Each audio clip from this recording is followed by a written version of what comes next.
Hello दोस्तों, आज हम पढ़ रहे हैं रेजोनेंस। आज देखें हम कि रेजोनेंस होता क्या है, रेजोनेंस को हम क्यों पढ़ते हैं और रेजोनेंस कहां कहां देखने को मिलता है। तो सबसे पहले हम हेडिंग डालते हैं रेजोनेंस।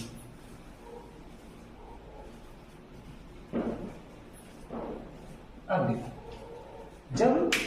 जब कभी इलेक्ट्रॉन डेंसिटी का मूवमेंट पाई बॉन्ड में देखने को मिलता है, यानी कि जब कभी इलेक्ट्रॉन डेंसिटी का मूवमेंट कहां देखने को मिलेगा, पाई बॉन्ड में देखने को मिलेगा, तो वहां पर हम क्या पढ़ते हैं, रेजोनेंस पढ़ते हैं। तो क्या लिखेंगे हम, movement of electron density in pi bond. जब कभी इलेक्ट्रॉन डेंसिटी का मूवमेंट किसमें देखते हैं, हम पाई बॉन्ड में देखते हैं, तो वो क्या होता है, हमारा रेजोनेंस होता है। अब देखो, रेजोनेंस के केस में सबसे पहले हम क्या देखेंगे कि रेजोनेंस होता क्यों है, कि रेजोनेंस हमें पढ़ने की जरूरत क्यों पड़ी, दूसरी रेजोनेंस कहां होता है और रेजोनेंस कैसे होता है। तो सबसे पहला हमारा क्वेश्चन क्या हो जाएगा, नंबर 1 क्वेश्चन वाई, यानी कि रेजोनेंस को हम क्यों पढ़ते हैं, क्या जरूरत पड़ी कि हम रेजोनेंस को पढ़ रहे हैं। दूसरा हो जाएगा हाउ, मतलब रेजोनेंस कैसे होता है। और तीसरा हो जाएगा वे, यानी कि रेजोनेंस हमें कहां कहां देखने को मिलेगा। तो फर्स्ट क्वेश्चन क्या है हमारा, वाई, यानी कि रेजोनेंस को हम क्यों पढ़ते हैं। देखो, रेजोनेंस को हम पढ़ते क्यों हैं, जब किसी मॉलिक्यूल की एक फॉर्म, यानी किसी मॉलिक्यूल की एक फॉर्म उसकी प्रॉपर्टी को क्या नहीं कर पाती है, एक्सप्लेन नहीं कर पाती है, तो हम किसकी सहायता लेते हैं, रेजोनेंस की सहायता लेते हैं। यानी कि क्या कहना चाहते हैं हम, कि किसी मॉलिक्यूल की एक फॉर्म उसकी प्रॉपर्टी को क्या नहीं कर पा रही है, एक्सप्लेन नहीं कर पा रही है, तो हम किसकी सहायता लेंगे, रेजोनेंस की सहायता लेंगे। जैसे फॉर एग्जांपल, ये क्या ले लिया हमने, कोई एक फिनोल सिस्टम ले लिया है। जब हम फिनोल पर क्या करते हैं, यहां पर कोई हम इलेक्ट्रोफाइल डालते हैं, तो दो तरह के प्रोडक्ट हमारे पास प्राप्त होते हैं।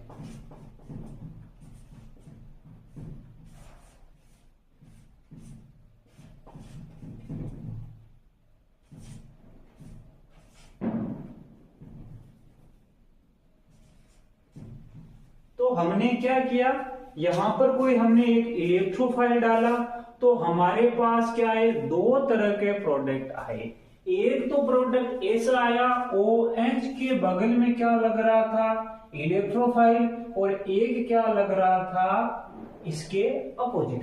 तो ऐसा होता क्यों है कि एक तो क्या लग रहा है, इसके पास में लग रहा है, और एक क्या हो रहा है, इससे दूर लग रहा है। तो इस चीज को जानने के लिए हम क्या पढ़ते हैं, रेजोनेंस को पढ़ते हैं। यानी कि ये जो हमारा प्रोडक्ट मिले हैं दो, ये क्यों बने हैं, इस चीज को जानने के लिए क्या पढ़ रहे हैं हम, रेजोनेंस पढ़ रहे हैं। देखो कैसे होता है,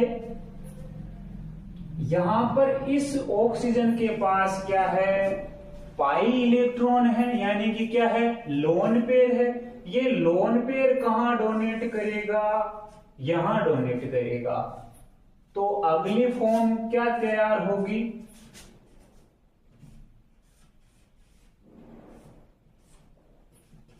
तो पाई इलेक्ट्रॉन यहां आएंगे, तो यहां पर क्या बन जाएगा, डबल बॉन्ड, और ऑक्सीजन से क्या गए हैं, लोन पेयर, तो यहां पर क्या आ जाएगा, प्लस चार्ज, और ये बॉन्ड कहां आ जाएगा, यहां, यानी इस बॉन्ड के इलेक्ट्रॉन कहां आ जाएंगे, यहां पर, और ये बॉन्ड था पहले वैसे ही हमने रख दिया है।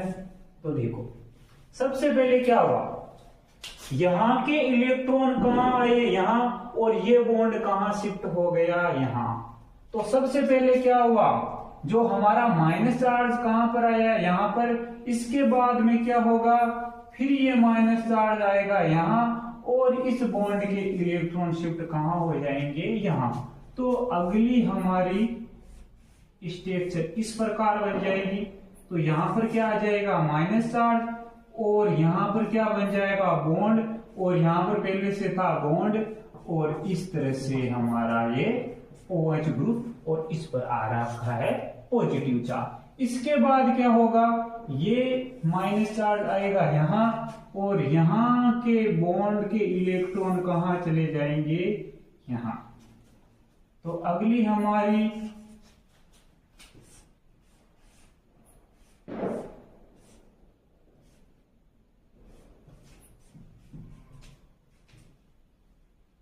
तो यहां पर क्या आ गया, माइनस चार्ज, और यहां के इलेक्ट्रॉन यहां जाने पर क्या आ गया, यहां के इलेक्ट्रॉन यहां गए तो यहां पर तो बन गया बॉन्ड, और इस बॉन्ड के इलेक्ट्रॉन कहां आ गए हैं, यहां, और ये बॉन्ड यहां पर।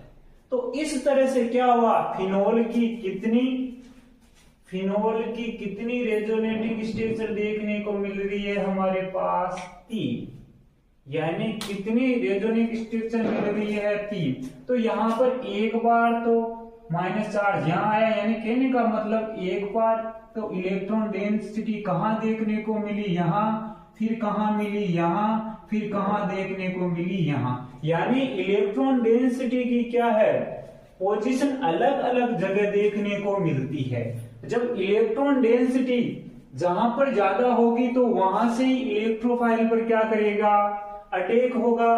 तो यहां से क्या होगा, जहां पर भी हमारा माइनस चार्ज है वहां पर क्या होगा, इलेक्ट्रोफाइल का अटैक होगा, और इलेक्ट्रोफाइल क्या करेगा, वहां पर जुड़ जाएगा।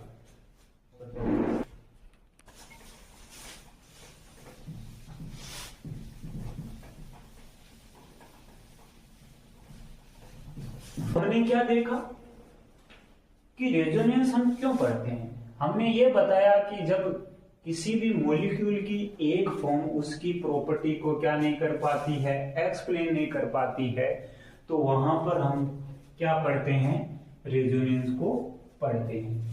यानी कि जो हमारा इलेक्ट्रोफाइल जुड़ रहा है वो अलग अलग पोजीशन पर क्यों जुड़ रहा है, हमने अलग अलग पोजीशन पर देखा। यहां पर पहले इस तरीके से एक बार तो यहां पर इलेक्ट्रोफाइल था, और एक बार इसके अपोजिट सेंटर पर इलेक्ट्रोफाइल था। तो ऐसा क्यों हो रहा था कि जो हमारा इलेक्ट्रॉन अलग अलग पोजीशन पर क्यों जुड़ रहा था। देखो ये हमारा कोई बेंजीन रिंग है, इसके साथ जुड़ा हुआ है ऑक्सीजन, यानी कि इसके साथ जुड़ा हुआ है OH। अब देखो यहां पर तो होती है इसकी ऑर्थो पोजीशन, यहां पर और यहां पर तो क्या होती है ऑर्थो पोजीशन, और यहां पर होती है मेटा, और इसको कहते हैं पैरा पोजीशन। और जहां पर हमारा OH यानी जहां पर हमारा ग्रुप जुड़ा हुआ है उसको क्या कहते हैं, इप्सो पोजीशन कहते हैं। यानी जहां पर कोई ग्रुप जुड़ा हुआ हो वहां पर उस पोजीशन को क्या कहा जाता है, इप्सो पोजीशन। यानी कि इस प्रकार से हमारी बेंजीन रिंग है, और बेंजीन रिंग के साथ क्या जुड़ा हुआ है, कोई ग्रुप जुड़ा हुआ है। तो जहां पर ग्रुप जुड़ता है वो क्या है, इप्सो पोजीशन है। उससे अगली वाली क्या हो जाएगी, दोनों तरफ क्या हो जाएगी, ऑर्थो पोजीशन, और उसके नीचे क्या हो जाएगी, मेटा पोजीशन, और इसके नीचे क्या हो जाएगी, पैरा पोजीशन। तो अब होता क्या है, जब हम रेजोनेंस देखते हैं तो इलेक्ट्रोफाइल कहां कहां जुड़ता है, या तो वो ऑर्थो पोजीशन पर जुड़ता है या पैरा पोजीशन पर जुड़ता है। तो इन स्थिति पर यानी इसी पोजीशनों पर ये हमारा इलेक्ट्रोफाइल क्यों जुड़ रहा है, तो ये कौन बताता है, हमारा रेजोनेंस बताएगा। तो हम देख रहे हैं यहाँ पर जो इलेक्ट्रोफाइल है ये ऑर्थो पोजीशन और मेटा पोजीशन पर, यानी कि ऑर्थो पोजीशन और पेरा पोजीशन पर ही क्यों जुड़ रहा है। तो इसमें होता क्या है, इस तरह से हमने ये फिनोल बनाई थी, और तो पहली स्ट्रक्चर में क्या हुआ था, यहाँ पर माइनस चार्ज मिला था, फिर यहाँ मिला था, फिर यहाँ मिला था, यानी कि इसकी जो ये फर्स्ट पोजीशन है इसको हम क्या कहते हैं, ऑर्थो कहते हैं, इसको क्या कहते हैं, मेटा कहते हैं, इसको क्या कहते हैं, पेरा, और ये भी हो गई मेटा, और ये भी क्या हो गई, ऑर्थो। तो जो हमारा माइनस चार्ज कहाँ कहाँ देखने को मिल रहा था, या तो वो ऑर्थो पोजीशन पर देखने को मिल रहा था, और या किस पे देखने को मिल रहा था, पेरा पोजीशन पर देखने को मिल रहा था। अब देखो हमारी जो इलेक्ट्रॉनों की डेंसिटी है वो कहां पर है, ऑर्थो और पेरा पोजीशन पर है। तो अब इलेक्ट्रोफाइल का अटैक होगा तो कहां पर होगा, या तो ऑर्थो पोजीशन पर होगा या फिर पेरा पोजीशन पर होगा। ये चीज कौन बताता है, और ये चीज बताता है हमारा रेजोनेंस बताता है।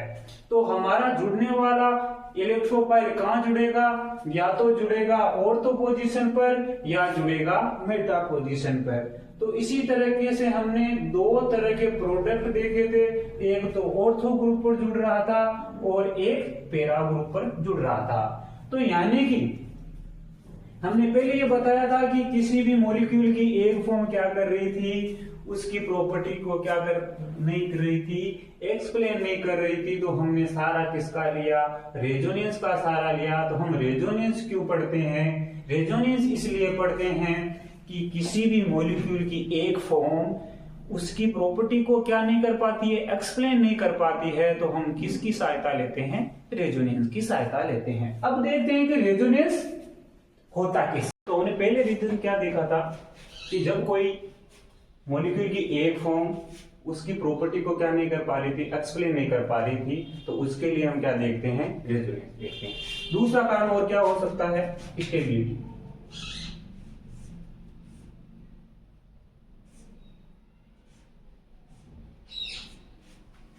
ये दो मैंने बना दिए कोई,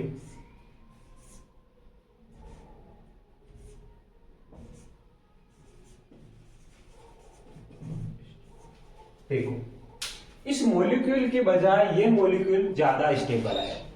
तो ये स्टेबल क्यों है, क्योंकि इसमें क्या हो रहा है, रेजोनेंस हो रहा है। तो रेजोनेंस के कारण क्या होता है, स्टेबिलिटी भी आती है। यानी कि जिस मॉलिक्यूल में क्या होता है, रेजोनेंस होता है, तो वो क्या होता है, ज्यादा स्टेबल होता है। तो अगले लेक्चर में हम देखेंगे रेजोनेंस कैसे होता है। तब तक के लिए सभी को धन्यवाद।